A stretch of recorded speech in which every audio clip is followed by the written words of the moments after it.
What is up, everybody? I'm glad here to be with you guys tonight. What is up, Nisi? Glad to be with you tonight. You're always my first person in the chat. Yeah, guys, I'm super grateful to have you guys with me tonight.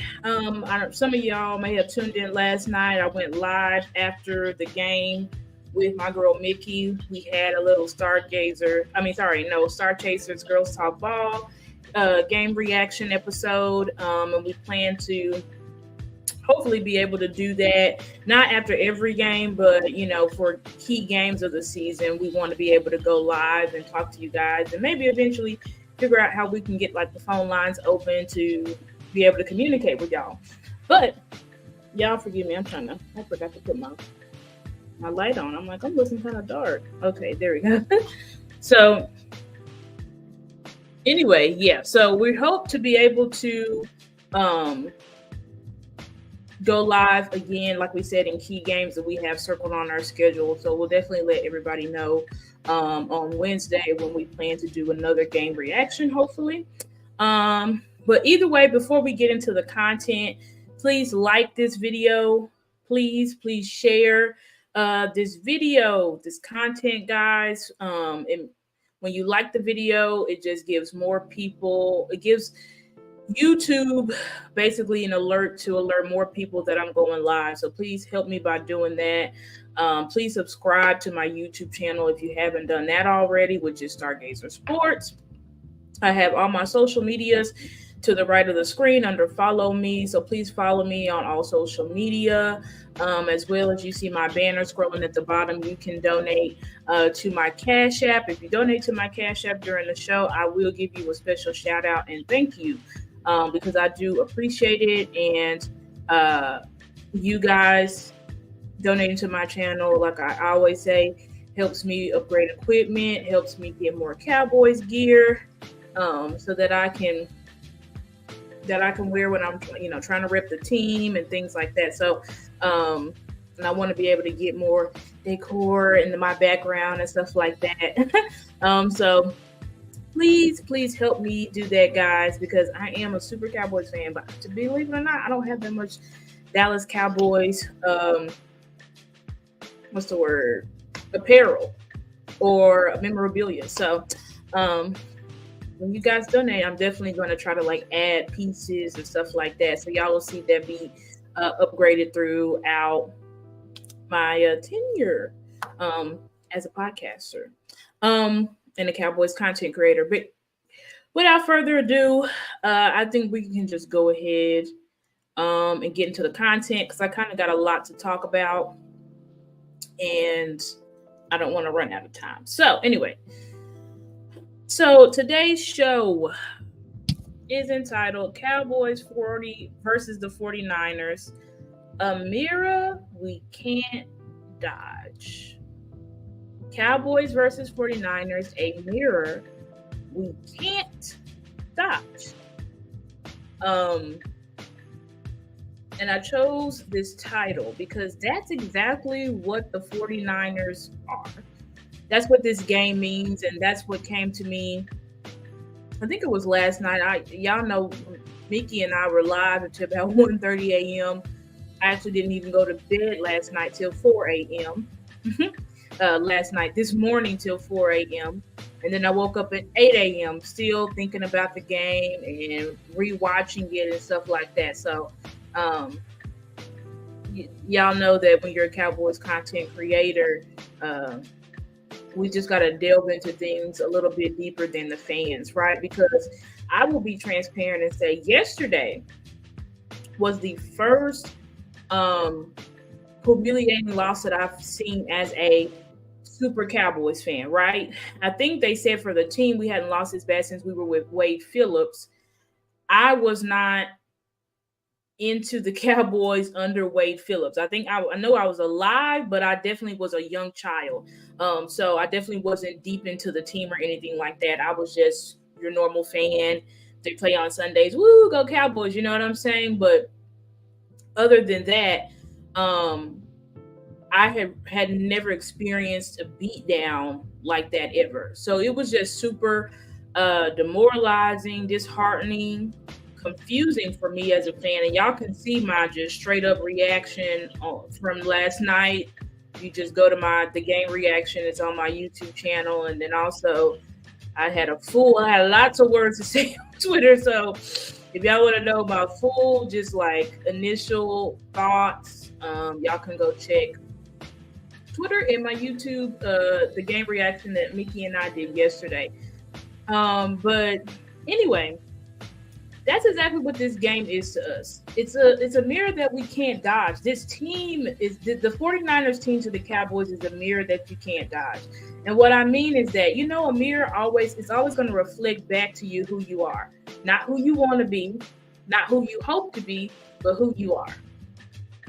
And so I say it's a mirror that you can't dodge because it's like, it doesn't matter. We have to go through the 49ers in order to win a Super Bowl. We know that. We know that we are not going to get to the Super Bowl ever unless we can defeat this team, right? Unless somehow we hope that we don't have to face them and that they get knocked out by a lesser team. But the likelihood of that happening is about slim to none, right? The only reason why the 49ers lost against the Eagles last year in the championship is obviously because Brock Purdy went out, right? So they didn't even have a quarterback. They were literally playing with the backup to the backup to the backup. I mean, it was really bad. So it doesn't matter what we try to do.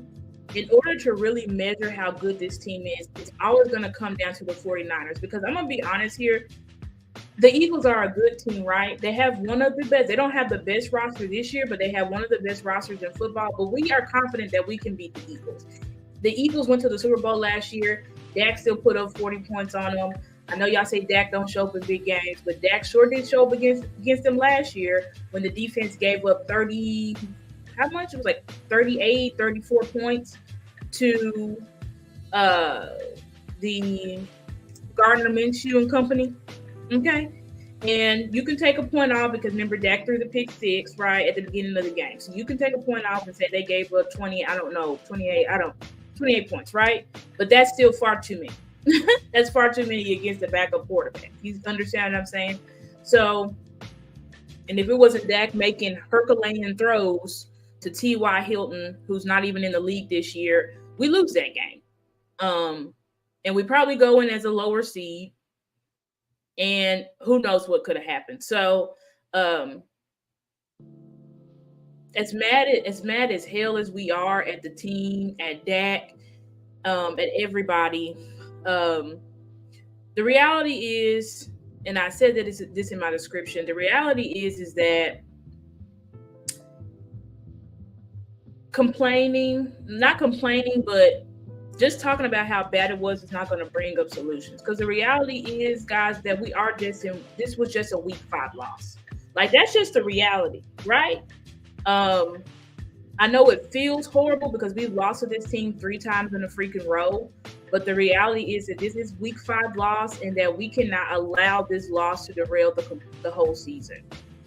Because most likely we are going to get a chance to fight this team again. Now, we wanted to beat them, right? I even said we needed to beat them so that we could have the confidence, so that we could have complete confidence going into the playoffs that we could beat them. But I will say this. It's really hard to beat a team twice in the same season. Look at the Bucs last season, right? They beat us week 1. We obliterated them in the playoffs. So in retrospect, it's better to lose to the 49ers now than when we get on this moral high just to face them again in the playoffs and then get whooped. I'm going to just be honest about that, because the likelihood of us whooping the 49ers twice in a row just is not likely. Now, I did not, regardless of us losing this game or winning this game, I did not want this game to get out of hand the way that it did. I mean, we got blown out. I did not foresee us blowing them out at all. I did not foresee them blowing us out. I was actually confident that we might have beaten them by 2 scores. I was pretty confident in that. But clearly, the players, the coaching, had a different agenda yesterday. So anyway, moving on. So here, I say, we got exposed. We definitely got exposed. And this is what, when you peel back, when you looked in the mirror, right, this is what I saw. And I rewatched the game, by the way. So this is thoughts that I had after I rewatched the game, not just after the initial watching. So number one, y'all know me. Y'all know I love Dak. Y'all know I say I'm a self-proclaimed Dak apologist. Dak is my favorite player. I've not shied away from that. He is my favorite player, past and present. I obviously really believe in Dak. I'm very high on Dak.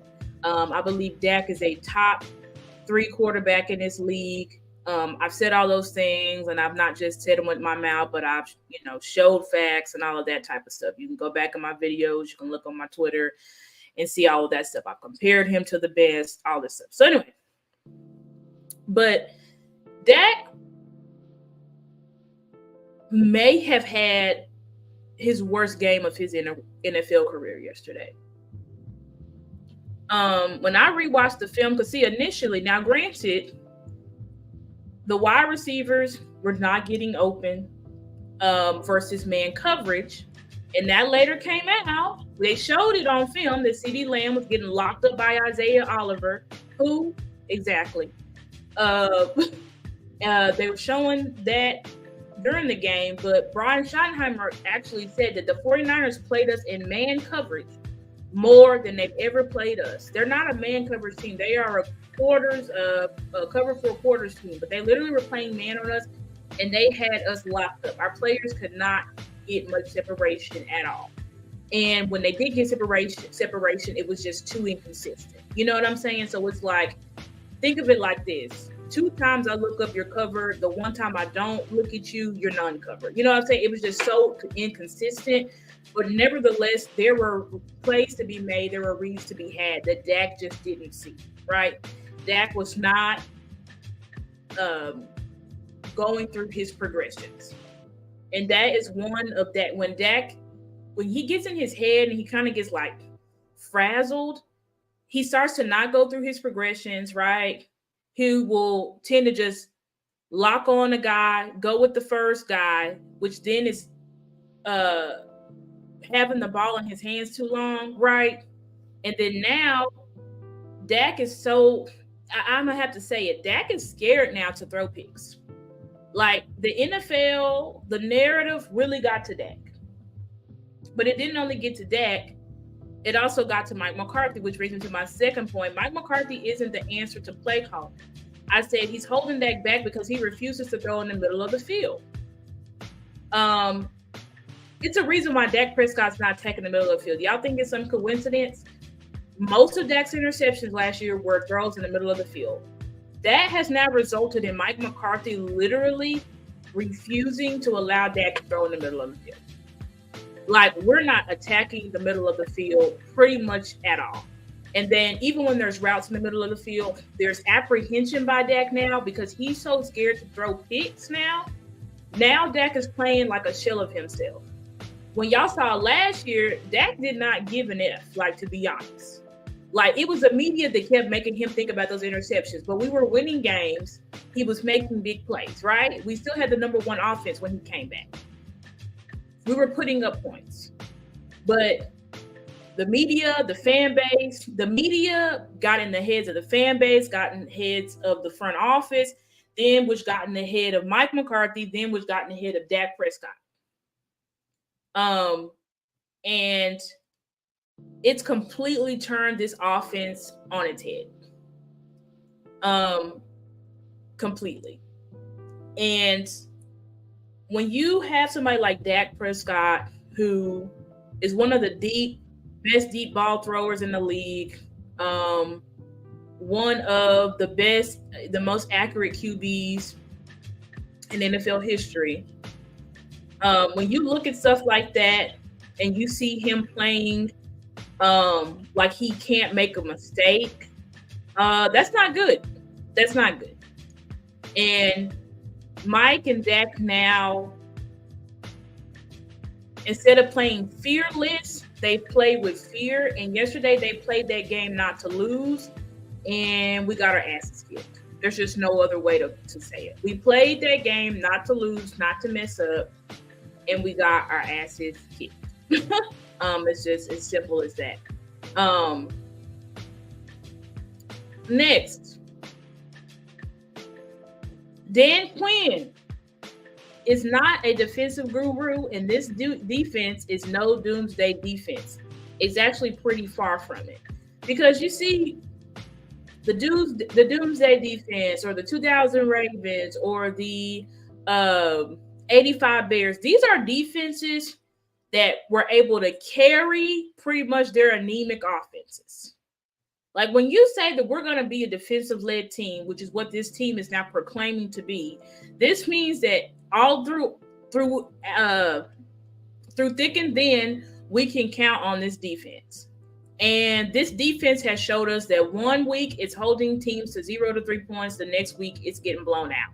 I mean, it's just no in between. It's either, and we saw this type of stuff last season. Remember the first half of the season, they're holding teams to, 10 points, 13 points. That comes back, it's like just a big play after big play after big play after big play after big play. Like, just totally getting destroyed, undisciplined, can't stop the run. I mean, it's just as bad as it gets.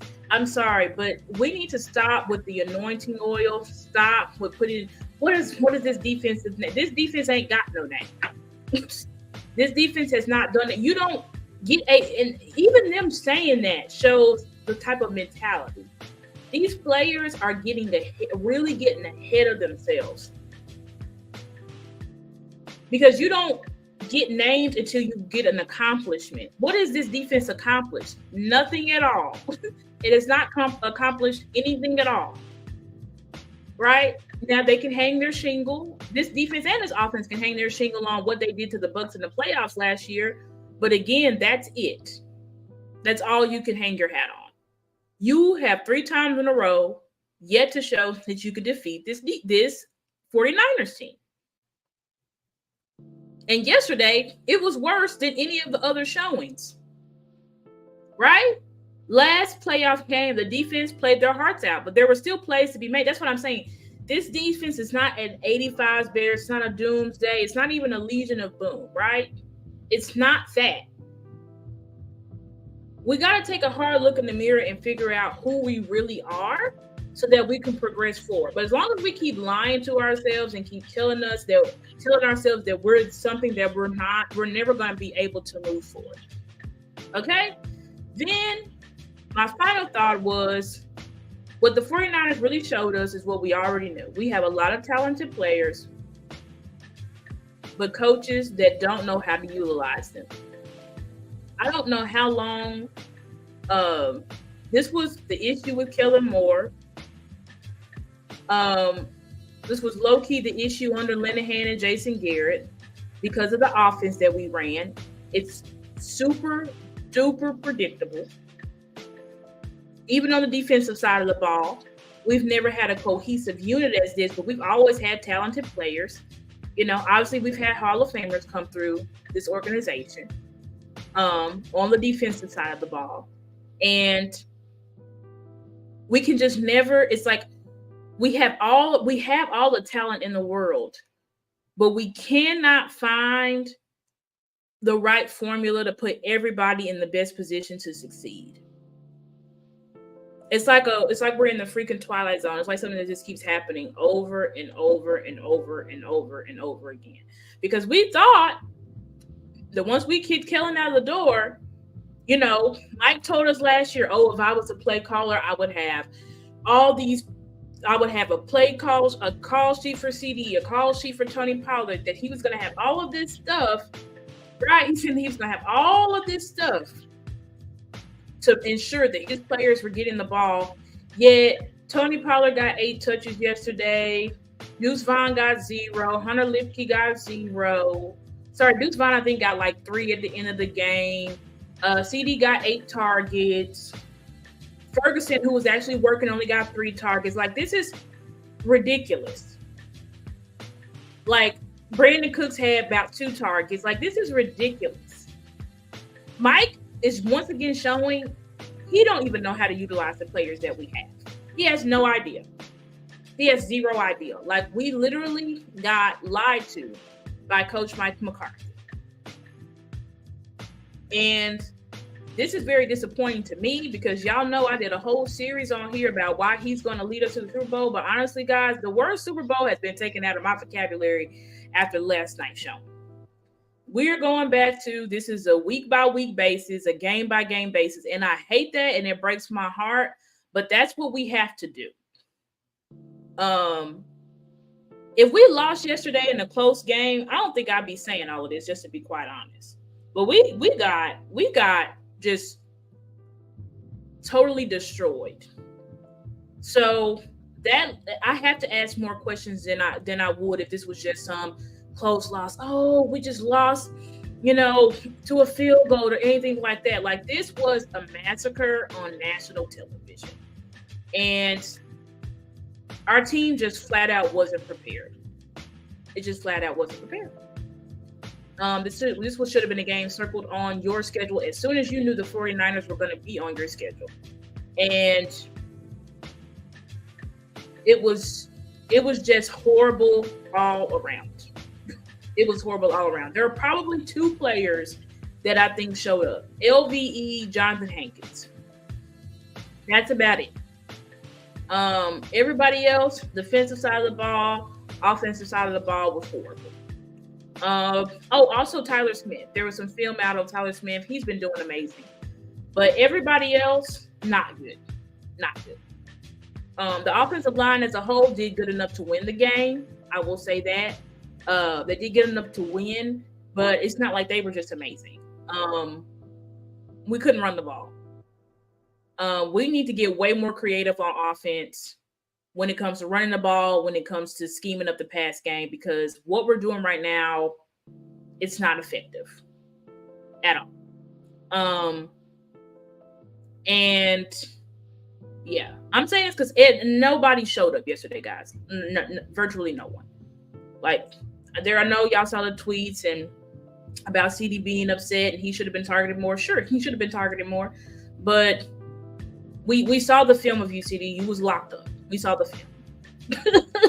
You were locked up, buddy. You were locked up majority of the time. Sure, there were times that you were open. Dak missed you a few times. I'm not going to sit here and lie, but you was locked up.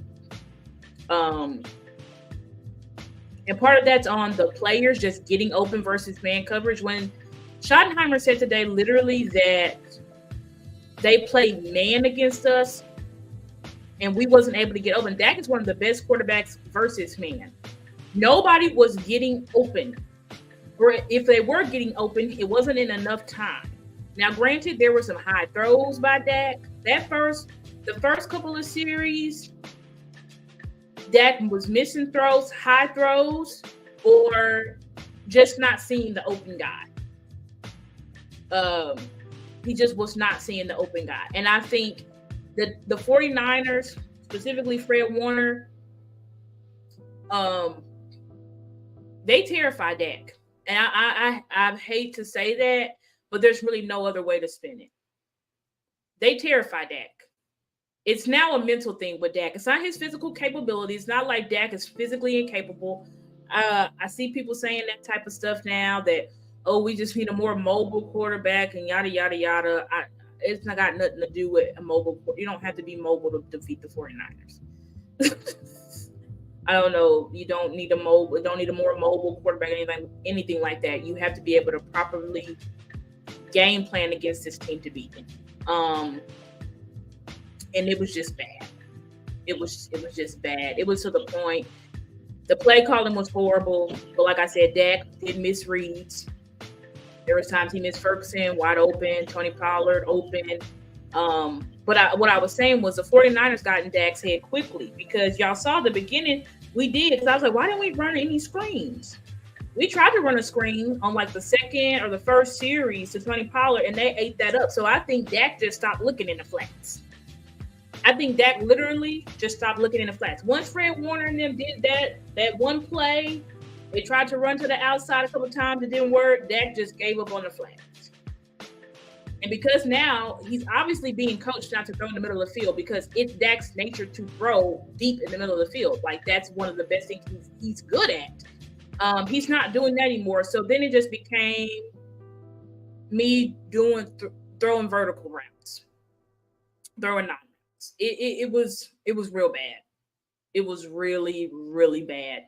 And I saw people saying Dak is a quarterback that needs a run game. Every quarterback who plays elite defense needs a run game. I don't know what y'all are talking about. I showed it yesterday. You can look at Aaron Rodgers versus them. You can look at Patrick Mahomes versus them.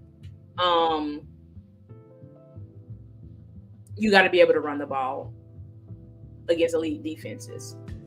But you also need to have a creative scheme as well. And the issue is our scheme is so predictable. Like I've tweeted, every defensive coordinator in America knows how to defeat our offense. It really comes down to, do they have the personnel or not to beat it? It's not complicated. It's not something that's real difficult to understand. Not a lot of misdirection or motion. The one time we did use motion, Turpin scored a touchdown, but then we went away from that.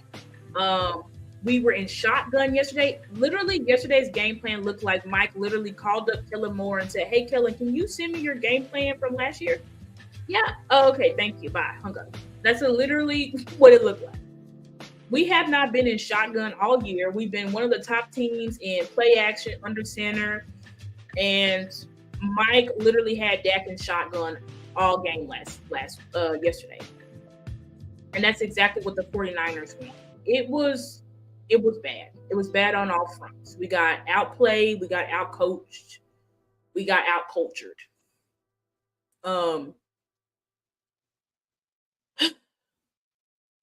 I got a quote here. It says, identity can only come from within an individual.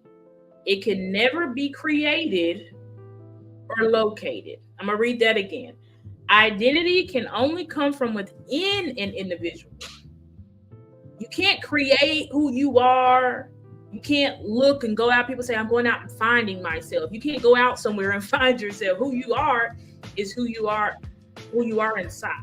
That's how you find out who you are, from looking inside. You don't find it from elsewhere. So I have some clips to show that we're not too clear on our identity.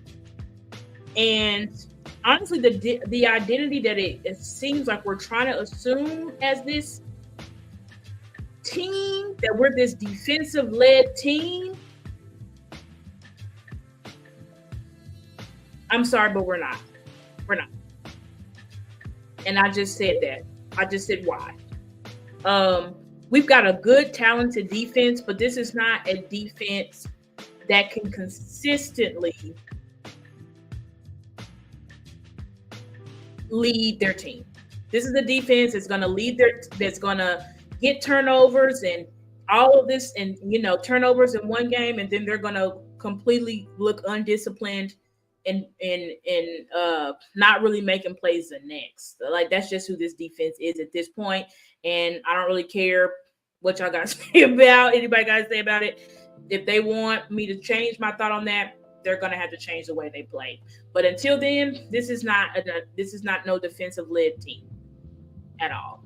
If anything, you can say this is a balanced team, which this is a team where both sides of the ball, the offense and the defense and the special teams, all three phases have to be in sync. All three phases have to be in sync. Otherwise, we're not going to be winning games. We're not going to be winning the big games simply relying on this defense. It's not going to happen. And like I said, Dan Quinn and this defense, they can prove me otherwise. But from yesterday's showing, I mean, the 49ers were scoring at will. They were scoring so easily on us. The defense was so lost and confused. Like, it was really bad, guys. Like, we could talk all day about how the offense looked, right? The offense looked terrible, but so did the defense. The 49ers were scoring at will. We weren't getting any pressure on Brock Purdy. The wide receivers I think they were saying the wide receivers had like close to 4 feet of separation per pass. That means no one was even close to in the vicinity of them. It was pretty bad. It was pretty bad. Let me see.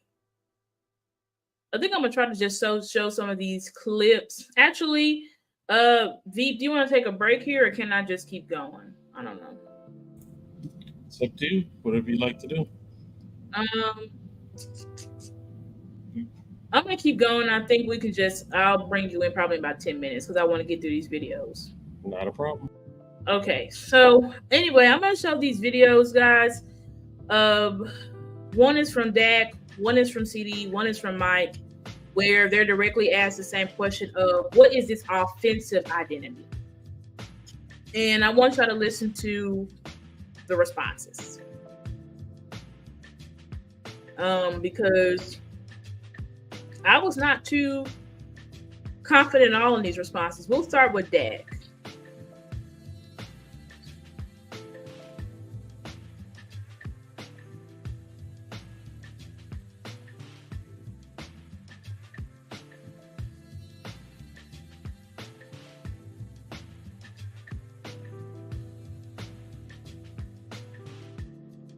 He just asked, what's the identity of this offense?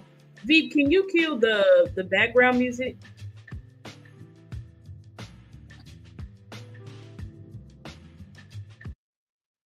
Thank you. Okay, here's Dak Prescott answering, what is the identity of this offense?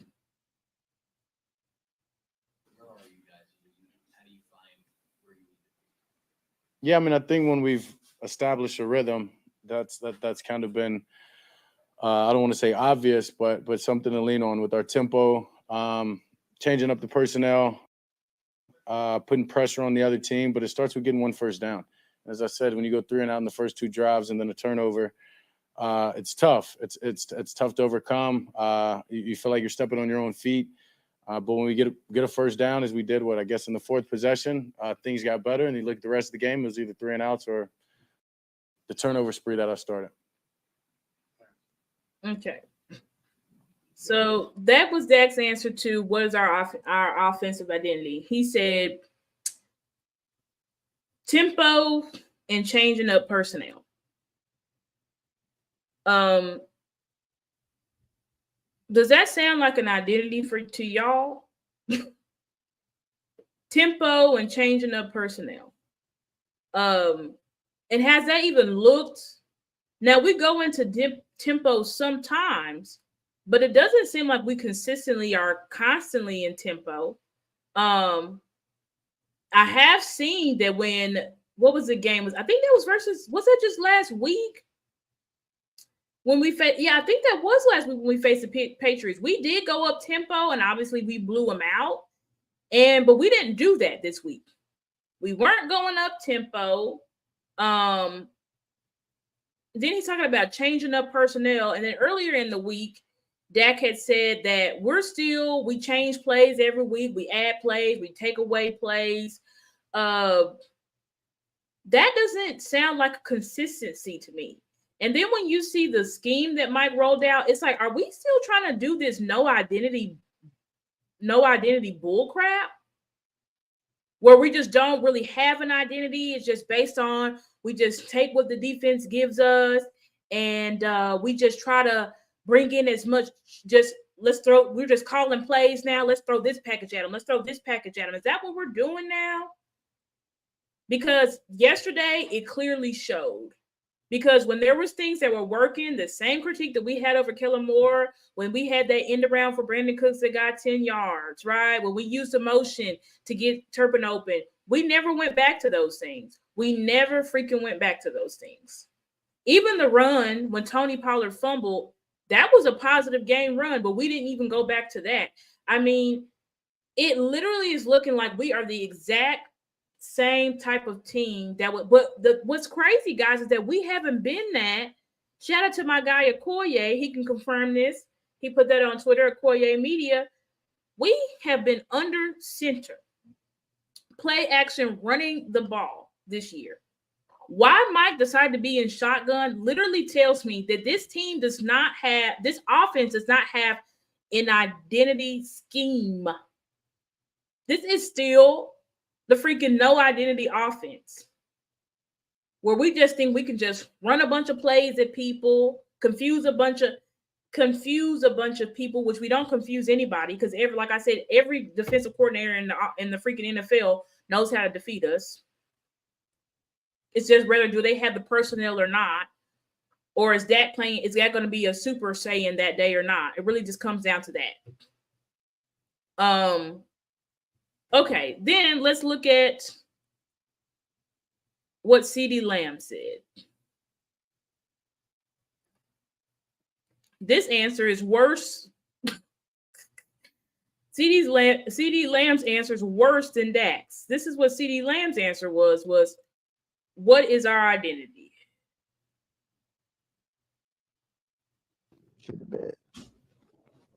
What's the identity of this offense?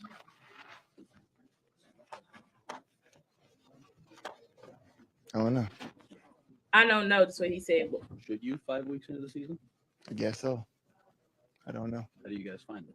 I don't know. What that defense do not slow you guys down? CeeDee Lamb was just asked, what's the identity of this offense? And his answer was, I don't know. When your number one doesn't clearly know the identity of this offense, that means that there is no identity at all. We don't have an identity once again. We are still running Kellen Moore's no identity offense, where we are literally just we are basically have this huge book of plays where each game we're trying to take from this huge book of plays and say, okay, we think these plays were going to work against these guys. We are literally just running I'm going to have to do it for running new shit every game. That's what we're doing. Just running new shit.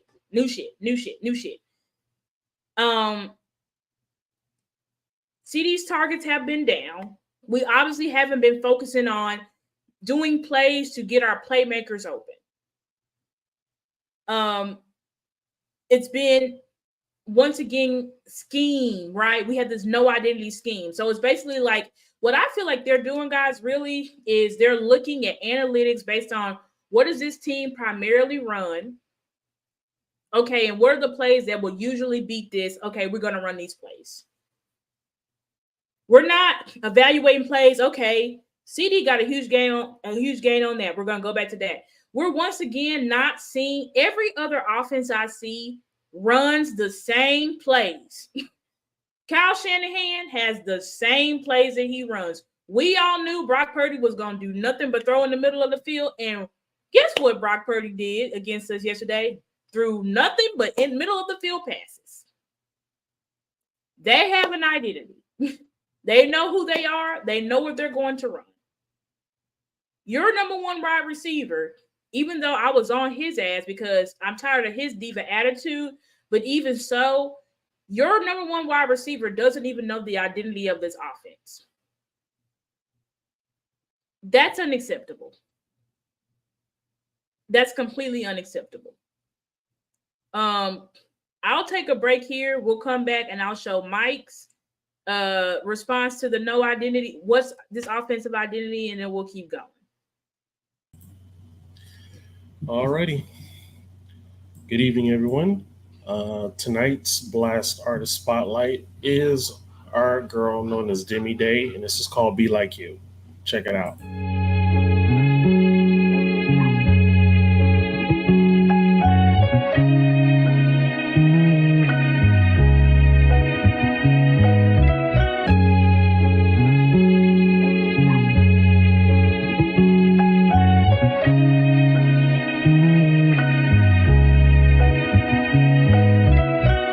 Everybody can't reach like, everybody can't dream like, everybody can't be like, everybody can't be like you.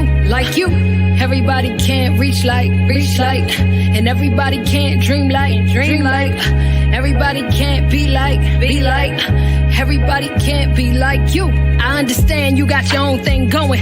Merely on down the stream, you better keep on rowing. They try to knock your self-esteem, you better keep on glowing. Don't let nobody in between that future you be knowing. So here's my message to you. Ain't no person on earth that can outdo you. Be yourself until yourself. You'll be honored that you knew you. Only you can be your rock when it ain't no one else around. And if you don't love yourself, then the only way is down. But I believe in you. I see you got some dreams in you. Full speed ahead, I see you got some steam in you. Just keep chugging away. Be grateful for every day that you get to bless the world with such a beautiful face. Let your shadow make the chase. Let your heart dictate the pace. Let your mind give you the strength and let your spirit run the race. I bet your ancestors cheering, seeing the path you clearing. Nothing worth fearing, every lesson worth hearing. But every now and again they try to break you. Lean into them wounds even though they might be painful. And when they heal the scars, that's when you gon' see a breakthrough. I'm praying that you make do with every resource within your grasp. Multiply it forth and be generous with your math. Kindness in your hand, willing to understand that every single second you get is another dance. And every single moment you breathe is another chance to do something you love, to always rise above. Parting for the past, don't let that trauma beat you up. Be gentle with your mental and everything you done been through. End of the day, you're the reason I grabbed a pencil, so I could draw you up a motivational stencil. Tracing the inspiration, make way for the destination. 'Cause trust me, I can see all of the places that you're headed. And I'm here to let you know you ain't gonna never reach a dead end. Everybody can't reach like, everybody can't dream like, everybody can't be like, everybody can't be like you. Everybody can't reach like, and everybody can't dream like, everybody can't be like, everybody can't be like you.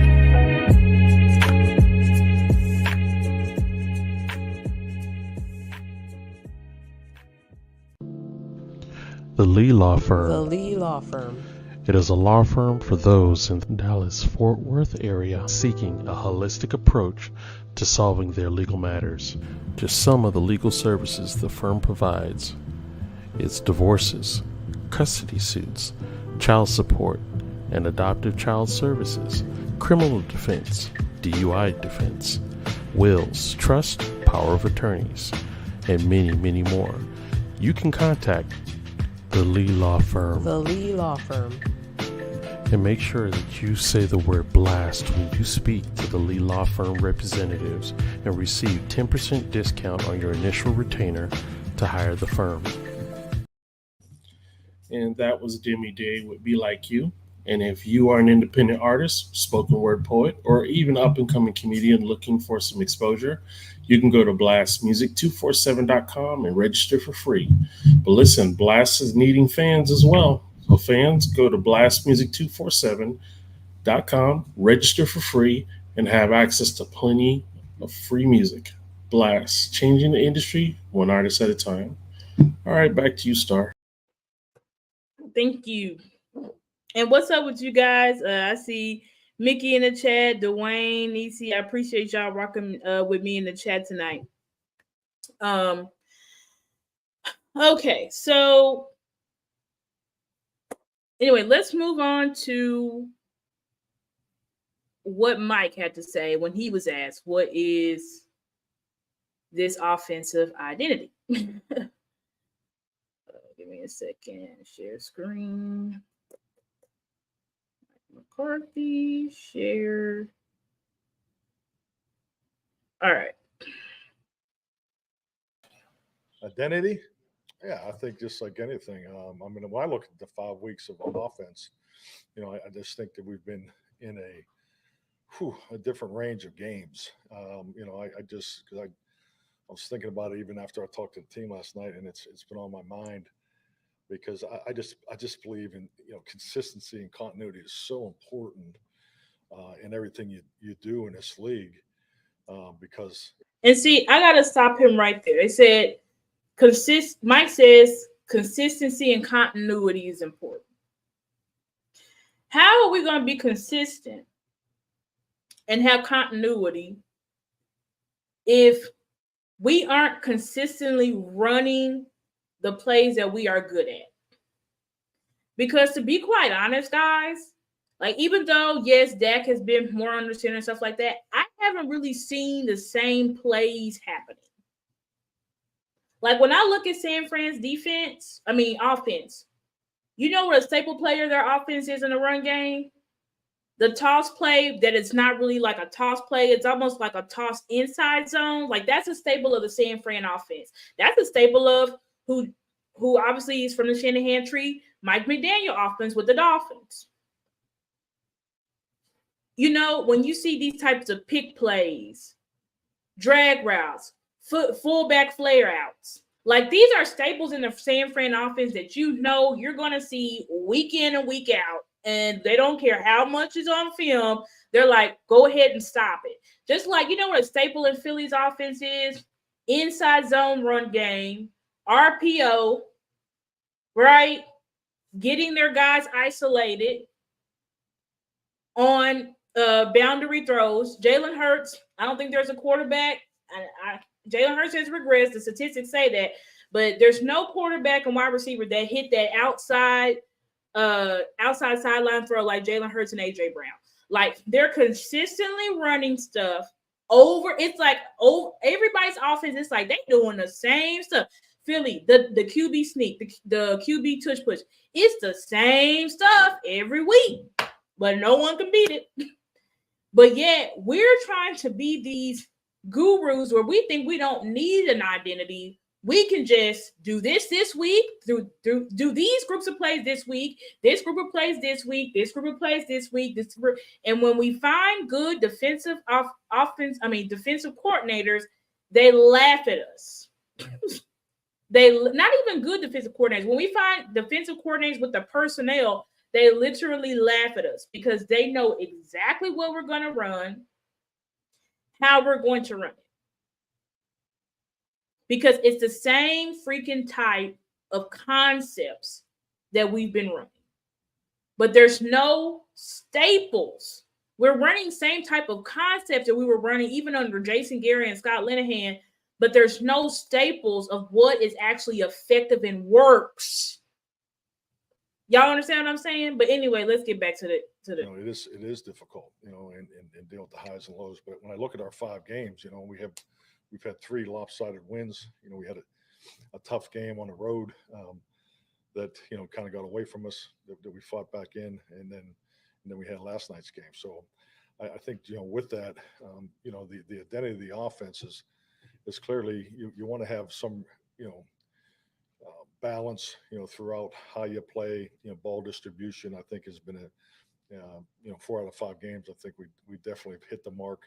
But I think when you get into games, I know when you get into these games, you got to get touches to certain individuals. So I think we clearly can be that. So I like a lot of things that we've done, outside of last night offensively. Because outside of the red zone, we've definitely hit the mark. When we started this, this offensive approach back in April. I just think it's a matter of who do you want to be and who do you think you are. I coached the team for a lot of years that was offensive driven, and but this team's about defense. Let's make no bones about it. That's not a slight against the offense. We want to score as many points as everybody, and we're not playing not to lose. So don't mix the message here. But we play to our defense. That's the strength of our team, and by doing that, the time of possession, taking care of the football. Those are 2 things that were, I thought, improvement from past years. The first month clearly was not last night. You can't win games. You give the ball away, you can't win a game. Let's be honest about that. So that's when the game. We want to talk about giveaways, but let's be clear here. Dak didn't turn the ball over to the fourth quarter when we was already down like 10-38. Like, now Tony Pollard gave the ball away, but I just want to be clear about that. Like, you can't win games when Mike, because it was about one turnover in the first half, and you should have been able to recover from that. So let's not. And it was pretty much after that. Remember when I went back and rewatched it, Tony Pollard turned the ball over. The defense got a stop at the goal line. We couldn't move the ball. They punted it back to San Fran. San Fran scored. Got out of control there in the second half. So got to take care of the ball. We got to continue to go the long way when we have to. But more importantly, I think we can do more as far as creating opportunities for big plays or getting the ball specifically where we want it to go. Okay. So Mike says our identity. First of all, we're not asking what the team what the team identity is. We said, Mike, what is this offense's identity? He bringing up, well, let's be quite frank, we're a defensive team. So our offensive identity is we're a defensive team.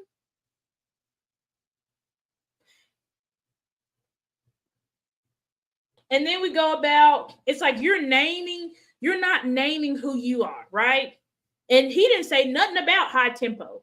Dak said high tempo and changing personnel was our identity. CD don't know what our identity is. Then we got Mike McCarthy saying our identity is long sustained drives, ball protection, and playing to our defense. That's our identity. But honestly, that's a lie, because if we was playing to our defense, how our defense was playing yesterday, then that means we should have been able to score more points. Because if we're going to go to how the defense plays, the defense was giving up points drive after drive. So that means yesterday on offense, technically, if we're playing to our defense, we should have had a shootout yesterday. We should have had a shootout.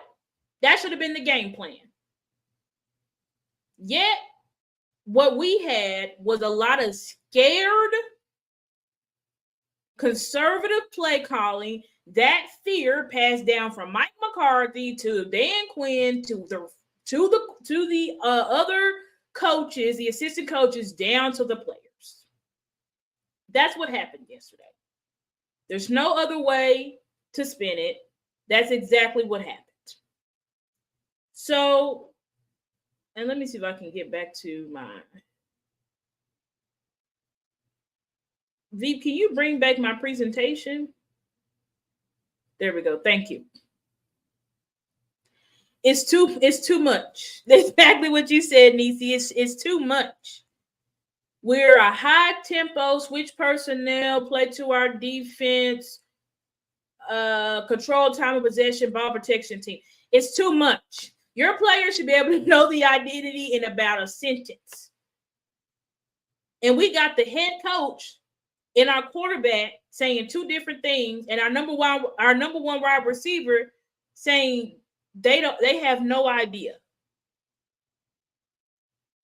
Yeah, and I agree with you, Keystone. I don't agree with these players, and see, that's another thing I want to talk about as well. Especially Micah. I'm not going to say these players. I'm going to say with Michael Parsons. But see, I had an issue with Michael last year when he was on TikTok saying, oh, players don't give a damn about rivalries. I'm like, it seems like, no, you're the one who doesn't give a damn about rivalries. Because you saw yesterday, the 49ers for sure care about rivalries. The Eagles damn sure care about rivalries. It's you, Micah, who doesn't give a damn about rivalries, and it shows in your play. It shows in your play. Football is a historic sport, which means it is rich in history. This is not high school, Micah. You aren't part of the Nittany Lions in Penn State anymore. This is the Dallas Cowboys. For you to go online talking about you don't care about rivalries and it's nothing to you, it shows. It shows. After that ass whooping yesterday, you should have tucked your tail, Mr. Lion, and went in that locker room. Instead, you dapping guys up. But it's not just him. I saw Dak yesterday laughing with Bosa. Dak, what do you got to be laughing with Bosa about? What you got to be laughing about? Because he over there tearing up your right tackle. You need to be screaming at Terrence Steele for the showing he did against him. Instead, you and Bosa laughing. What y'all laughing about? This is the type of stuff I be saying. It's like these players. I don't know, but yesterday they were in no way locked in. No one was locked in yesterday.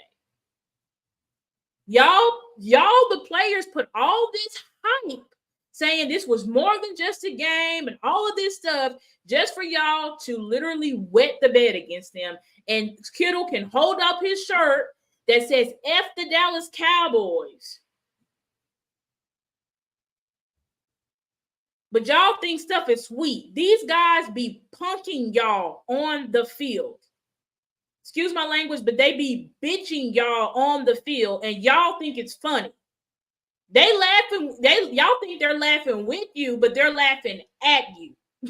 They're laughing at you because what you did yesterday was an embarrassment. It was an embarrassment. It was an embarrassment to this entire franchise and for millions of fans who literally do nothing but day in and day out stick our chest out for y'all, just for y'all to go out and do what y'all did yesterday. It's just unacceptable.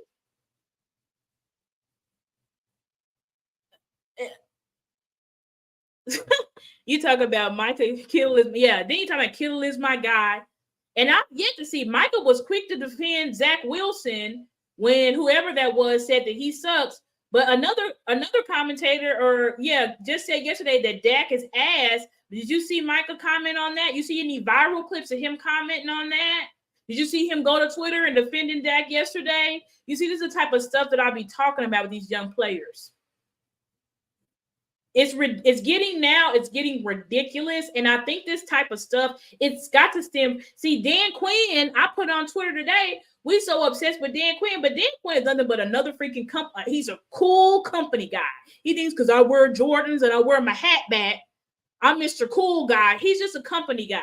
He don't instill dog in these guys. He don't instill fear. He's too busy trying to be their best friends. And that's how Michael talk about DQ. Oh, DQ's like my uncle, man. I just love DQ so much. Oh, Al Harris and Diggs, they best friends. They going out there. That's not a coach. Where are our coaches at? It's getting ridiculous at this point. Our team is falling apart. Our coach is not doing a damn thing on the sideline. Our leaders ain't doing a damn thing on the sideline.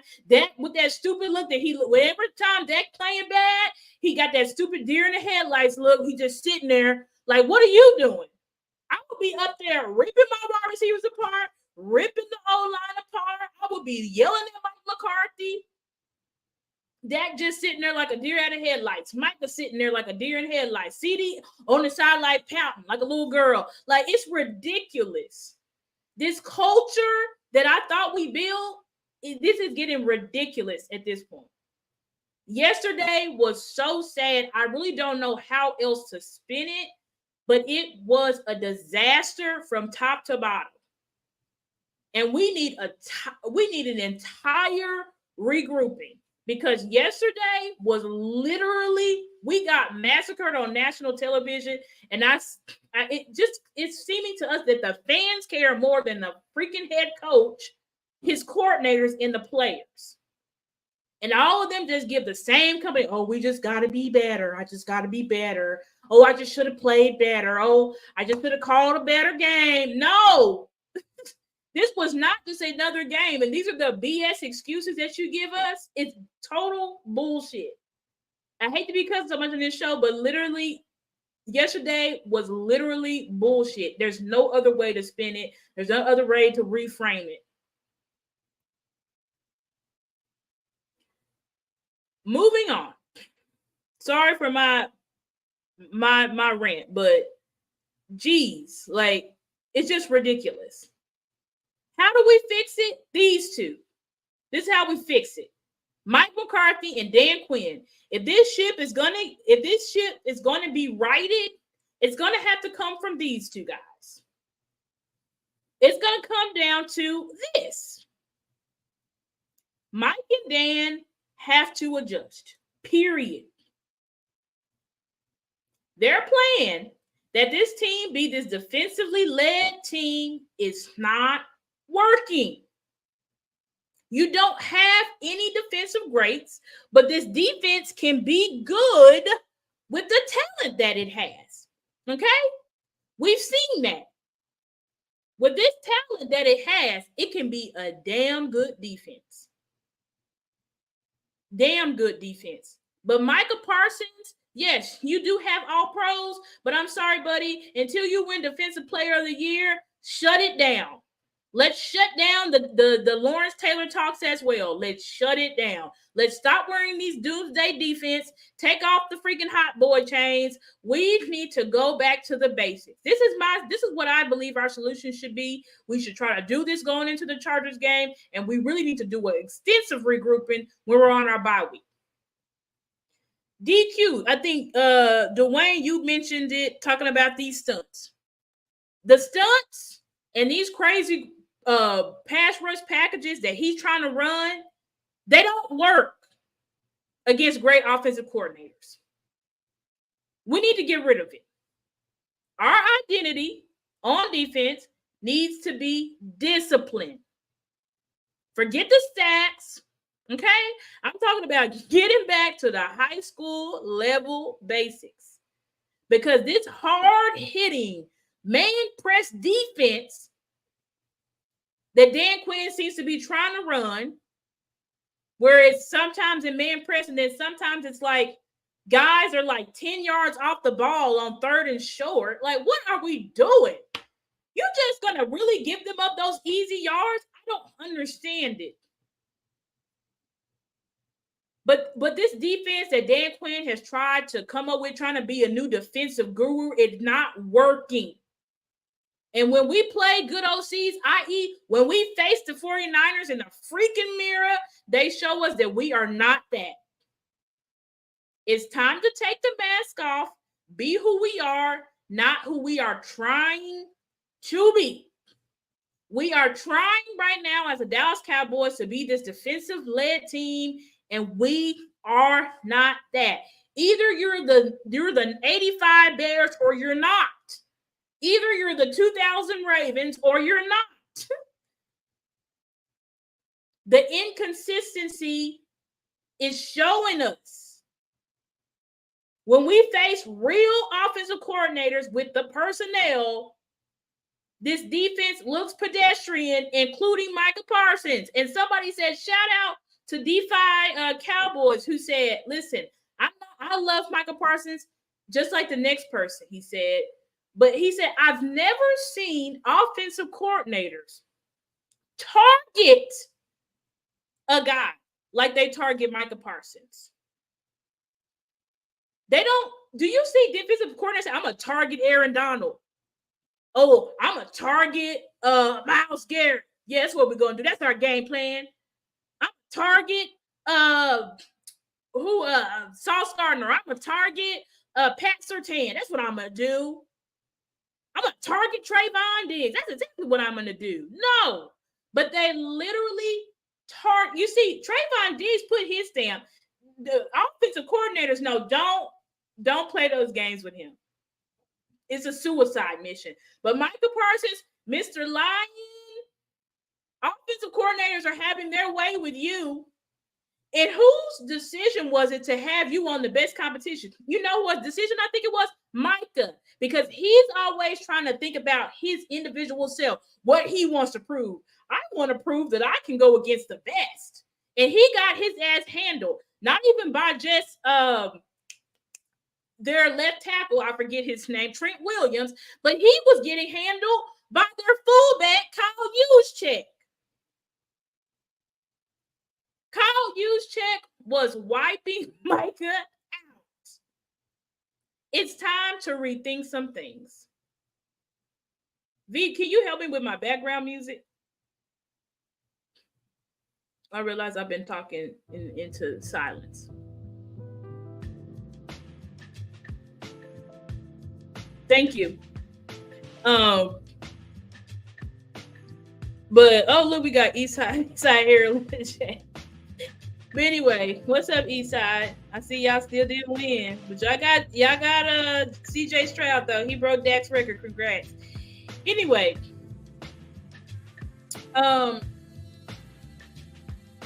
moving on to this offense. So that's what I think we need to do on defense. Complete. Dan Quinn needs to go back to the drawing board. He has built this team to just focus on nothing but sacks, and we're going to be hard hitting. He don't have the disciplined players for that. You know who was hard hitting? The 49ers defense. But they were also extremely disciplined. Extremely. You don't have the discipline in the players to be running this type of defense. You don't have the personnel to be running constant man. Stephon Gilmore is amazing, but he cannot be in press and man covers consistently at his age. How much film does he got to show getting beat by these young, shifty wide receivers before you say, you know what? Let's stop putting him in man coverage. Let's just stop doing that. Dan Quinn and Mike had to look in the mirror first and say, what I'm doing is not working. I'm getting tired of the company speak, Dan. When we win, oh yeah, this is who we are. Then you lose against a good offensive coordinator. Oh, it just wasn't who we are. It just wasn't who we were, but we'll be who we are next week. That's not acceptable. We need a change. Mike and Dan have to adjust. Moving on, lastly. Mike is calling plays to prevent Dak from throwing picks. It's showing and it's turning Dak into a shell of himself. Dak is one of the best deep ball throwers and top 10 accurate QBs in NFL history. Go look it up if you think I'm lying. In this offense, it seems like he's either throwing deep balls or check downs. That isn't sustainable against elite defensive coordinators. Taking the middle of the field away from Dak has not made it easier on Dak, but it makes it harder. One of the easiest throws for a quarterback to make is in the middle of the field throws. Dak is one of the best at that, but you've taken that away from him. Right? Now it's taken away from him. When I say he needs to stop lying so much, I think I'm talking about Mike. Actually do what you say you're going to do, Mike. You said in your press conference before the offseason even started that you were going to make life easier on Dak, and it damn sure doesn't seem easier. What it seems is if the defense is getting 25 turnovers all that day, that you can capitalize off of that, but you're not showing an actual sustainable offense to be elite defensive coordinators. And honestly, their freaking defensive coordinator is from the Panthers now. That's not even D'Amico Ryan. So is he really that elite? No, you just got out-coached, and there was no reason for you to get out-coached like that, Mike.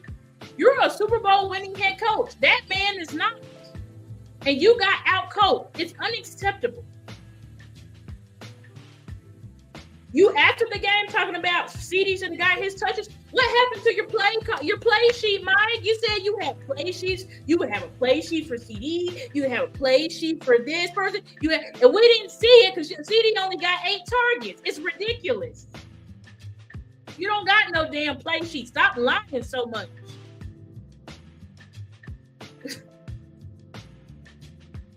We're still changing plays week to week. I talked about that with Dak. Like, we're just switching out. It's too much. It's too much for these guys. You're basically having these guys remember like a million plays. This is probably why there was a mental blunders. Remember, versus the Arizona Cardinals? I think that was versus the Patriots. Dak goes one way and Tony Pollard goes the other way. There's probably because, this is some new run we're running this week. It's too much. The players are having to still think too much because the overload of plays. I don't like this. We just add plays every week. We take away plays every week. It's too much. We need consistent plays that we can rely on. We need plays that we can run no matter who the personnel is, because we know that our personnel is better at it. I said, Mike has just been calling plays like Kellen Moore, not establishing anything we're good at. And this will continue to be our demise against good defensive coordinators over and over again.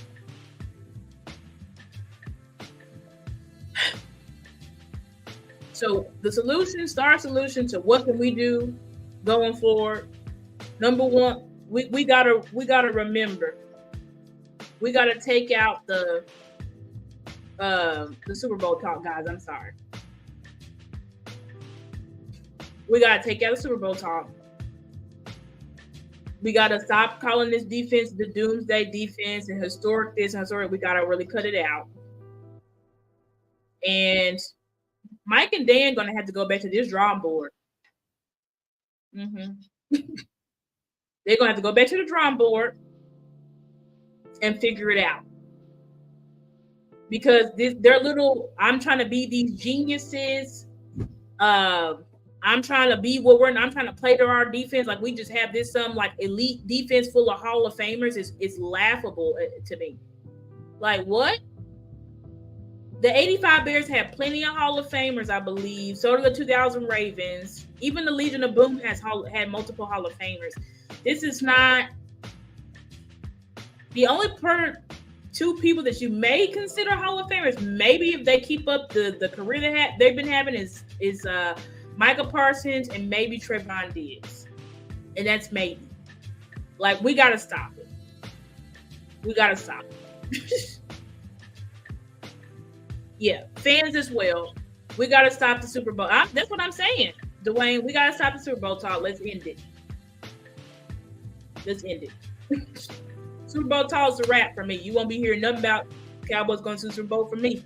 They're going to have to show me, and they're going to have to show me week by week by week by week. Now, our next test really is not going to come, guys. To be honest, I'm not worried about the Eagles. I mean, even if we do lose against the Eagles at our first show, I'm still not worried about it. How many times have we shown we can beat them? Like a million. I'm not worried about the Eagles. Our next real competition, to be quite honest, guys, is going to be who is it? The Bills and the Dolphins. That's our next two biggest tests. The Bills and the Dolphins. And those are going to be hard games because I believe the Bills is going to be up in Buffalo in the snow. But those are games where we're really going to be battle tested and see do we got what it takes to really win playoff football.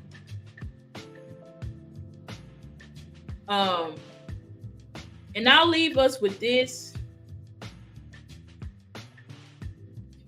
If we look here, let me share my screen one more time, then I'll be out of here. But this is the season when the Bucs won the Super Bowl. This is the 2020 Bucs. They didn't win their division that year. So even if the Eagles win the division again, who cares? And the Bucs were struggling that year. They got swept. Obviously they went 11-5. They got swept by the Saints, right? But they were still able to pull it out. You can pull it out, guys. The world is not ending. This isn't the end of the Cowboys, but we have to make an adjustment. We have to make an adjustment. There's just literally no other way. Let me see. Did I share that with y'all? Can y'all see that screen? Here we go. I don't know. For some reason, I can't see it. But anyway, we have to make an adjustment, guys. And I think we can make it. You know what I'm saying? Like, I believe we can for sure make the adjustment. But it's going to be one game at a time. One game at a time. We're down right now, but we can get back up. We can get back up for sure. We got the talent. We may have the coaches if they can make an adjustment. We may have the coaches. I was for sure we had the coaches, but after last night's showing, I'm not quite sure. I'm going to be real honest with you. I'm not quite sure. Not quite sure. And you see, I already ripped into each player on Twitter and all that stuff, so I didn't have time to be doing all that stuff today. I did hold Dak accountable because I got to hold him accountable because he's my favorite, and I think Dak is better than that. I think Dak is a Hall of Fame level quarterback. But yesterday's not going to get it done. Yesterday, he looked very mid-tier-ish. It was just embarrassing. But anyway, guys, that's my time. Y'all stay up. Y'all stay blessed. Please like this video. Please share this video. Please subscribe to my YouTube channel. Please follow me on all social media. And please, if you feel it in your heart, donate to my channel via Cash App at $Stargazer Sports.